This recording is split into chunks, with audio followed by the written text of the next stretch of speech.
ልዩነቶቻችን የውበት እንጂ የጥል ምንጭ አድርገን የማናይበት የኔ ሐሳብ ብቻ ያሸንፍ ከሚል አግላይ አስተሳሰብ ወጥተን ለኢትዮጵያ የሚበጃት የትኛው ነው ብለን የምንጠይቅበት አዲስ የፖለቲካ ባህል በመገንባት ላይ ነው።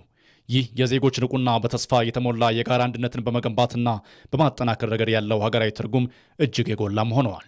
ይህም የጋራ ታሪክን እንደመነሻ የጋራ መጻኢ ዕድልን ደግሞ እንደ መድረሻ በማድረግ የኢትዮጵያን ነገ በጽኑ መሰረት ላይ የመገንባት ጥረት በፍጥነት እውን ማድረግ ነው። ይሄ ታሪካዊ ኢትዮጵያን በጥሩ ሁኔታ ያሻግራል የሚል እምነት አለኝ እና በተለይ በአርብቶ አደር ማህበረሰብ ይጠቅማል የሚል እንትን አለኝ።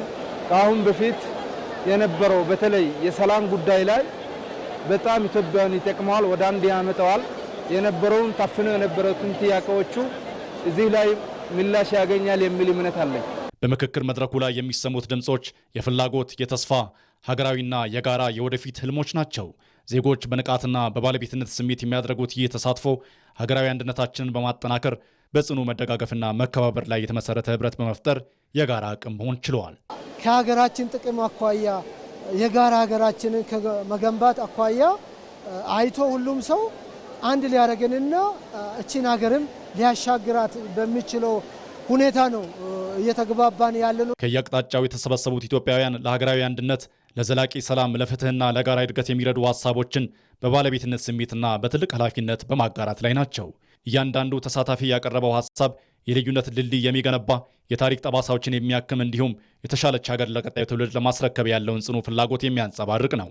ዜጎች በበሰለ መንፈስ በይቅርታና በጋራ የመስራት ተስፋ ተሞልተው የሚያቀርቧቸው የመፍትሄ ሀሳቦች ምክክሩ በጽኑ መሰረት ላይ መቆሙንና የተጣለበትን ሀገራዊ አደራ ለማሳካት አቅም እንደሆነውም ግልጽ ማሳያ ነው።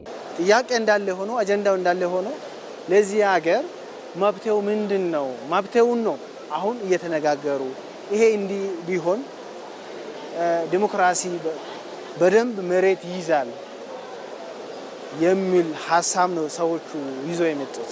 የሚያለዩን ትናንሽ ነገሮች ናቸው። ነገር ግን ብዙዎቹ ወደ መሀል የሚያመጡን በጣም በርካታ ሀሳቦች አሉ። አጠቃላይ ኢትዮጵያ የሚወክሉ ሀሳቦች ይገኛል የሚል ሀሳብ አለ። እየተካሄደ ባለው ታሪካዊ የሀገራዊ ምክክር ሂደት ዜጎች ከትናንሽ ልዩነቶቻቸው ይልቅ ከምንም በላይ በጋራ የሚያቆማቸውን ትልቁን ሀገራዊ እውነትና እጣ ፋንታ ማስቀደም ጀምረዋል። ይህ ሂደት ትንንሽ ነጥቦችን በማጉላት መለያየትን ሳይሆን ትልቋንና የጋራችን የሆነችውን ኢትዮጵያ በጽኑ መሰረት ላይ የማቆም ውብ ታሪክ ሆኖም ቀጥለዋል።